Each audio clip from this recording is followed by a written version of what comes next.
Bismillahirrahmanirrahim. Assalamualaikum warahmatullahi wabarakatuh. Perkenalkan, nama saya Andi Inca Muhammad Syafaat Ramadhani. Saya akan mempresentasikan tentang sikap Bani Umayyah setelah masuk Islam.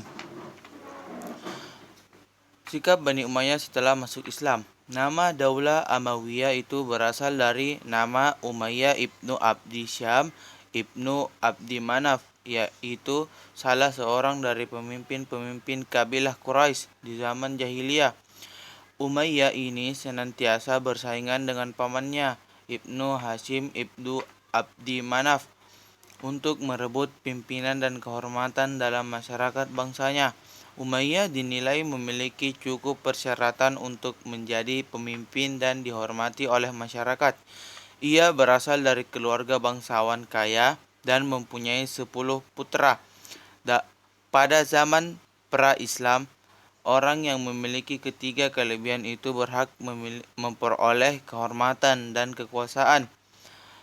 Sesudah datang agama Islam, berubahlah hubungan antara Bani Umayyah dengan saudara-saudara sepupu mereka, Bani Hashim. Oleh karena persaingan untuk merebut kehormatan dan kekuasaan tadi, berubah sifatnya menjadi permusuhan yang lebih nyata. Bani Umayyah dengan tegas menentang Rasulullah, baik mereka yang telah masuk Islam ataupun yang belum. Dan dalam peperangan Badar, kekuasaan Quraisy hampir semuanya berpusat pada Bani Abdi Syam.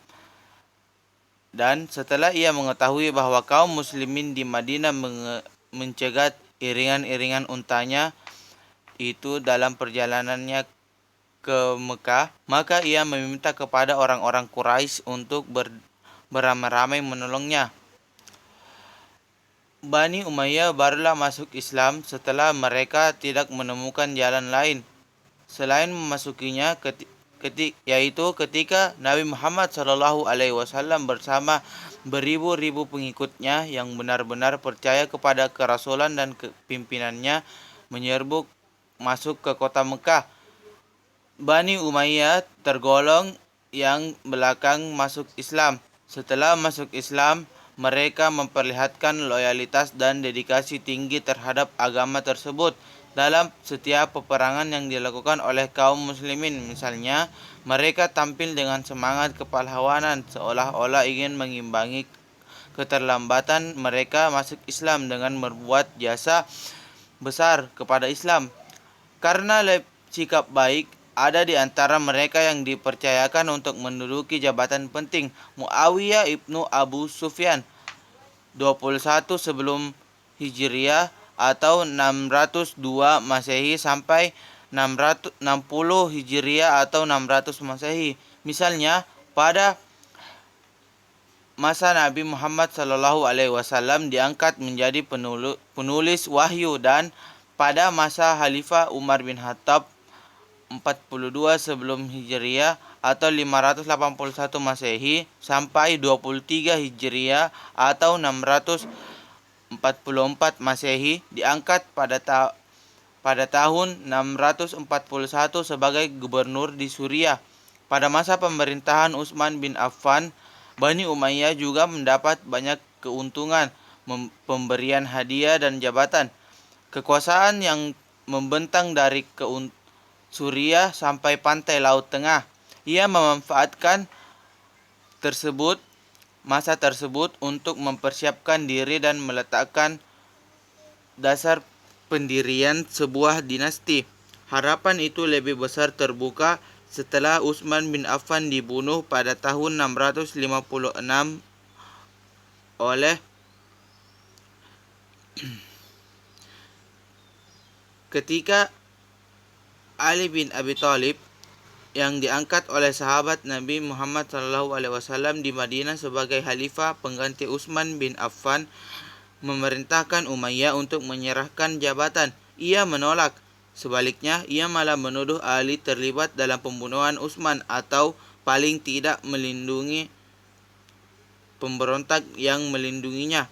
Sikap Muawiyah yang menentang Ali dipandang sebagai pemberontakan terhadap pemerintah yang sah, dan harus diperangi sampai taat kembali. Hingga akhirnya Ali dan pasukannya segera berangkat untuk memerangi Muawiyah di Suriah.